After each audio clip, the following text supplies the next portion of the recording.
আমাদের চর অঞ্চলে স্বাধীনতা দিবসে জিলাপি বিক্রি হচ্ছে 200 টাকা রেটে, সরকারি রেটে এখানে বিক্রি হচ্ছে। এখানে বাংলাদেশের এই জিলাপির ভিডিও মনে হয় না দেখতে কেউ বাকি আছে।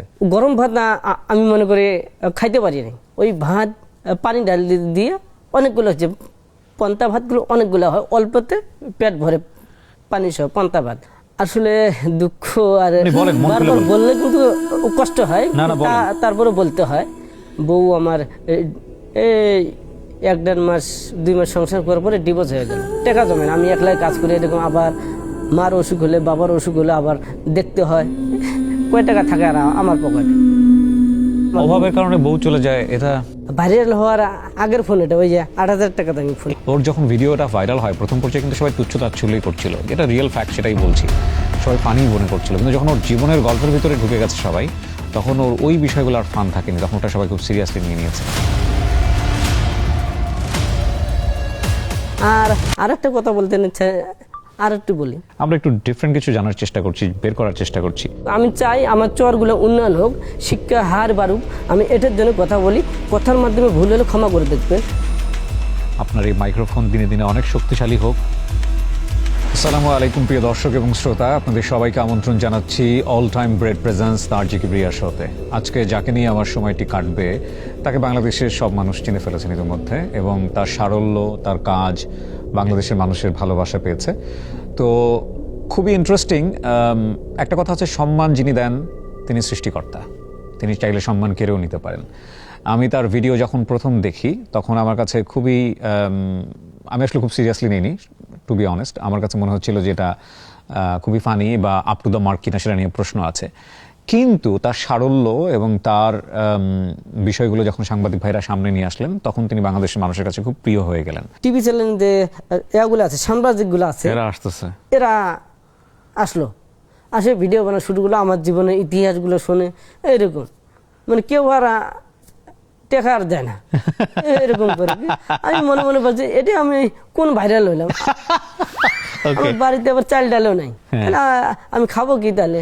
তিনি সেই কুড়িগ্রাম জেলার নাগেশ্বরী উপজেলার নারায়ণপুর ইউনিয়ন থেকে রওনা দিয়েছেন আমাদের অনুষ্ঠানের জন্য গতকালকে, এবং তিনি প্রথম যে ট্রেনটা ছিল সেই ট্রেনটা মিস করেছেন। সেই মিস করার পেছনের প্রথম কারণ হচ্ছে তাকে এত বেশি সেলফি তুলতে হয়েছে যে সেই সেলফির কারণে তিনি বাধ্য হয়েছেন প্রথম ট্রেনটা মিস করতে। এমন ভাইরাল হলাম, পারি না ঢাকা যাইতে যে কাম করব, মানুষ আবার ওই জায়গায় বিরক্ত করবে। এক্স্যাক্টলি, এখন কি করব আমি? এই ভাইরালের পেছনে অনেক বড় একটা গল্প আছে। আমি ভিডিওর মধ্যে সবসময় বলি, বাংলাদেশের চর এলাকা, অল ইফ্রিতে যে চর এলাকা আছে, সব চর উন্নয়ন করলে বাংলাদেশ ঝিলমিল করবে। ও যা করছে সেটা তো ultimately up to the mark definitely না। কাজ সারাদিন করতাম আর 3 বেলা পেট ভরে ভাত খাইতাম। এখন পেট ভাইরাল হচ্ছে, এইভাবে কষ্টের উপরে চলতেছি এখনো। তিনি মিস্টার তাজুল ইসলাম। কেমন আছেন নাজুল ভাই? আসসালামু আলাইকুম স্যার, আমি অনেক ভালো আছি। আলহামদুলিল্লাহ। জি আলহামদুলিল্লাহ, আমিও ভালো আছি। আপনি আমাকে ভাই বলবেন, ঠিক আছে? প্রতিদিনের ব্রেকফাস্টে আমি রাখি অল টাইম ব্রেড দিয়ে তৈরি হেলদি এন্ড টেস্টি সব খাবার। All time bread, all time healthy life. তো আপনি আমাকে একটু বলেন যে ভাইরাল হওয়ার ঘটনাটা কিভাবে ঘটছে, আপনার ভাইরালটা হইলেন কেমনে, জানলেন কেমনে, এটা একটু বলেন আমাদেরকে। এটা বাংলাদেশে যখন মহান 26শে মার্চ হয়, স্বাধীনতা দিবস, সেদিন আমাদের ইউনিয়নে হাই স্কুল মাঠ আছে, ওখানে প্রতি বছরে 26শে মাসের অনুষ্ঠান হয়। ওখানে জি ছোটখাটো অনুষ্ঠান হয়। জি, ওই বললাম না, আমি প্রতিটা অনুষ্ঠানে বাড়ি যাই, অনুষ্ঠানের সময় 2-4টে অনুষ্ঠান শুনে আবার ঢাকা আসি। আচ্ছা। ওই অনুষ্ঠানে দোকানপাট বসে, অনেক জিলেবির দোকান, গালামালের দোকান অনেক বসে। পরে এক জিলেবির দোকানে জিলেবি খেতে গেলাম 250 গ্রাম। মনে করেন আমি জিলেবি বিক্রি করতেছি, হ্যাঁ, এবার আপনি শুরু করেন, কি হয়েছিল ঘটনাটা? এইভাবে আমার ঘুম। হ্যাঁ, আমি বলছিলাম, আজকে বাংলাদেশের আজকে স্বাধীনতা দিবস, আমাদের চর অঞ্চলে স্বাধীনতা দিবসে জিলেবি বিক্রি হচ্ছে 200 টাকা রেটে, সরকারি রেটে এখানে বিক্রি হচ্ছে। এখানে আর যদি সরকারি রেটে বাইরে বিক্রি করা হয় তাহলে আইন অনুযায়ী ব্যবস্থা নিতে হবে। এই তো। এবং জিলেবিওয়ালা মিটিমিটি হাসতেছিল আমার মতো। হ্যাঁ, আসতে পরে তখনও মানুষ অনেক কিছু বলছে। হ্যাঁ, কি বলতেছিল? বলে কি বলে পাগল নাকি কিছু আছে, কি জামা কাপড় পরছে, ঝেলবেটা পরছে, প্যান্ট একটা কিরকম অনেক কিছু বলছে। তারপর আমি কাকু কিচ্ছু বলি নাই, সবসময় মাথা নিচে করে আমার কাছে আমি চালাই গেছি। জি। পরে এটা গেল। তারপরে ভাইরাল হয়ে গেল কখন? মানে রাতের বেলা ঘুমাইছিলেন, সকালবেলা উঠে দেখলেন সবাই আপনারা খুঁজতেছে, বিষয়টা কিরকম ছিল? না, না না। কেমন ভাইরাল? ভাইরাল হচ্ছে বিকেল বেলা, সন্ধ্যার আগে আগে। হ্যাঁ, তখন কি হলো? আপনার লোকজন খুঁজতেছিল, কি করছে ওই সময়টাতে? আমি গেছিলাম ওই যে আবার ঈদ উপলক্ষে ওই যে ভলিবল খেলা ওখানে লাইভ করতে আমি যাব। আচ্ছা। লাইভ করতে যাব, ওখানে আমি আমার মোবাইল ধরছি, হ্যাঁ, লাইভ ধরা দেই। এই ইন্টারনেট আবার আমার চর অঞ্চলে খুবই কম। মানে সেদিন আমাকে অনেক বিরক্ত করছে। 1 মিনিট হয়, 30 সেকেন্ড হয়, লাইভ কেটে যায়। 2 মিনিট হয়, লাইভ কেটে যায়। সেদিন 8-10টা লাইভ করছি আমি। আচ্ছা। এইভাবে কেটে যায়, আবার দেই। আমি দেখি অনেক মানুষ লাইভ দেখতেছে। আচ্ছা। আমি কই তাহলে আবার দেই। এইভাবে করতে 8-10টা লাইভ করছি। লাইভ করতে করতে যে ভলিবল খেলা যে রেফারি থাকে কিন্তু হ্যাঁ, হ্যাঁ। ওই রেফারির কাছে গেছে, ওই রেফারি আবার আমাকে দূর করে করতে কয় একটু দূরে যা, ফাঁকে যা। ওই মোবাইলের ক্যামেরা ঘাড়া আমি তো কাছে দেখতে যাই, অত ভালো দেখা যায়, এদের দূরে আসি ঝাপসা দেখা যায়। হ্যাঁ, এইভাবে নিয়ে যাচ্ছি যে আমাকে এইভাবে জীবনটা আমি আর কি পাড়ি দিছি। দিয়ে এরকম নেট তো 2 মিনিট 3 মিনিট এরকম করে খেলা শেষ হয়ে গেলো, সন্ধে হলো। এই 1-1.5 ঘন্টা, আধা ঘন্টা নাই গেতে, আমি কিন্তু জানি না।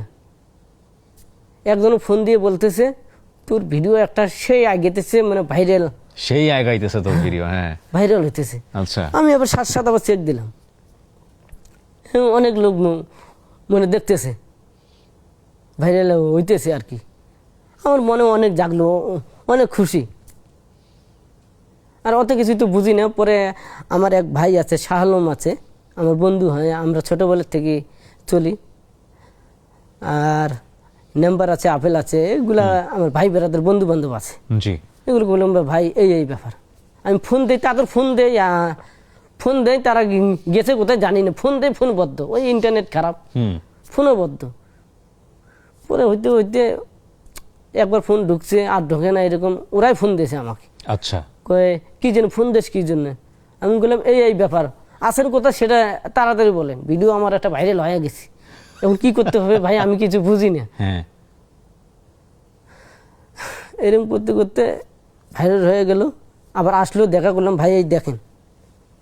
কত লোক দেখছে ওই জিলাপির ভিডিও মনে আছে? কত লোক দেখছে? হ্যাঁ, তখন মনে হয় বাংলাদেশের এই জিলাপির ভিডিও মনে হয় না দেখতে কেউ বাকি আছে। আপনি ভাইরাল হতে চাইতেন কেন? ভাইরাল হলে লাভ কি? লাভ যে আমার চর অঞ্চল অনেক ব্যবস্থা খারাপ, দেশ স্বাধীন হয়েছে দেখি আমার চর অঞ্চলে মনে হয় উন্নয়ন হয় নাই। হ্যাঁ, তখন আমি আমার গ্রাম থেকে, আমার বাড়ির থেকে তখন ঢাকা শহরে যাই, অনেক কষ্ট করে লাগে, মানে 1.5 দিন 2 দিন লেগে যায়। ওরে বাবা, এখনো কাঁচামাটি পেরে দিয়ে, কোনো পাকা রোড নাই, ওখানে রোড নাই, রাস্তাঘাট নাই, এরকম।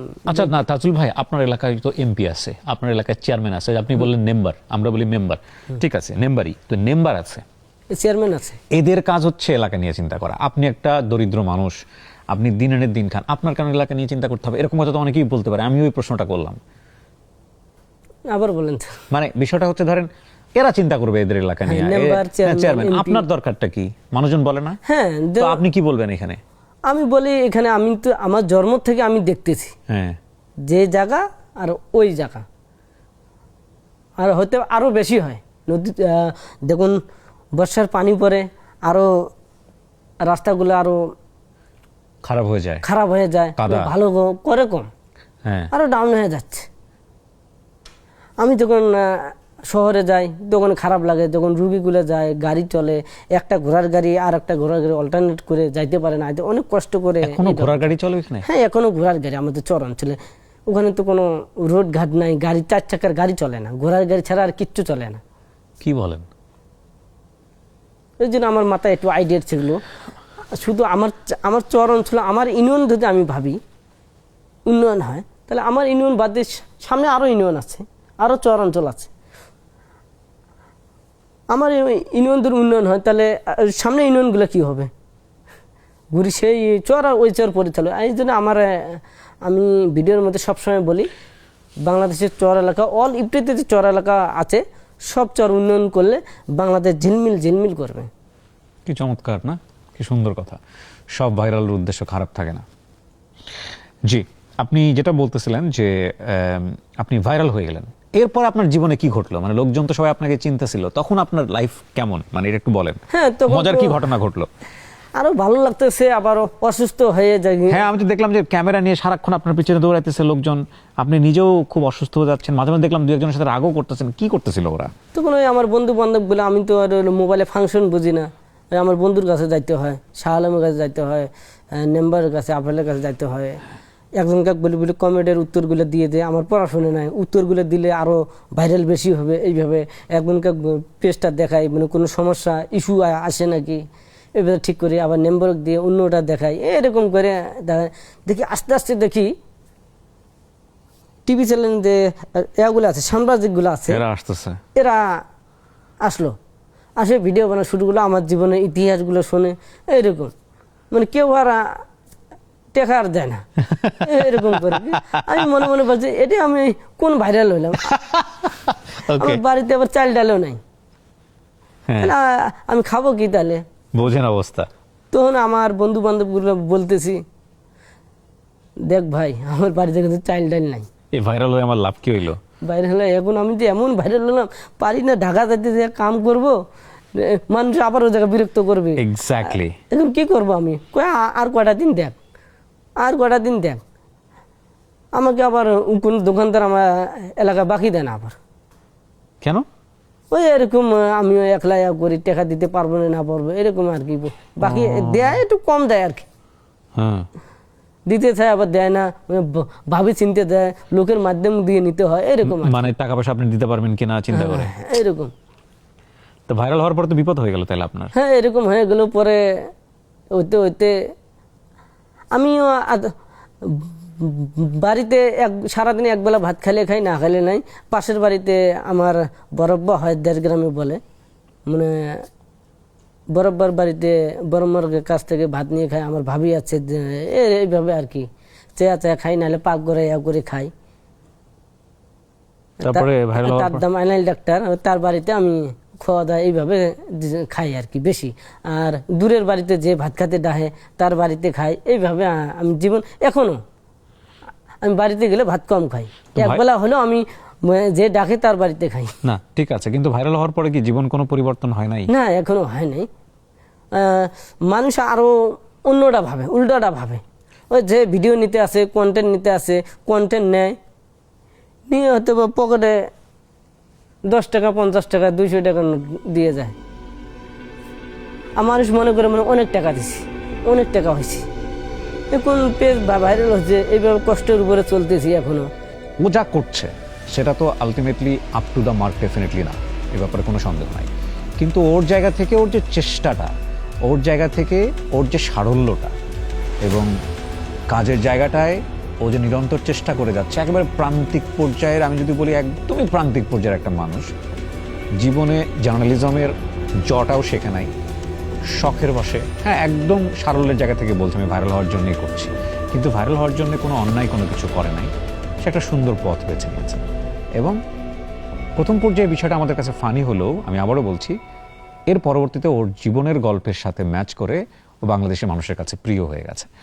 তো সেই জায়গাটাই আমরা ভোগ করতে চাই, সেই জায়গাটাই আমাদের একটা এন্ডিং মার্ক থাকবে ডেফিনেটলি। কারণ ভাইরাল হওয়াটা আসলে ইন এ পজিটিভ ওয়েতে নট ব্যাড, বাট এই ভাইরালের পেছনে অনেক বড় একটা গল্প আছে। সেই গল্পটা হচ্ছে দারিদ্র্যের গল্প। ছোটবেলায় আমার অনেক কষ্ট। আমার জন্মস্থান দিনাজপুর, তখন আমার বয়স 3-4 বছর কি 2.5 বছর, তখন আমার বাবা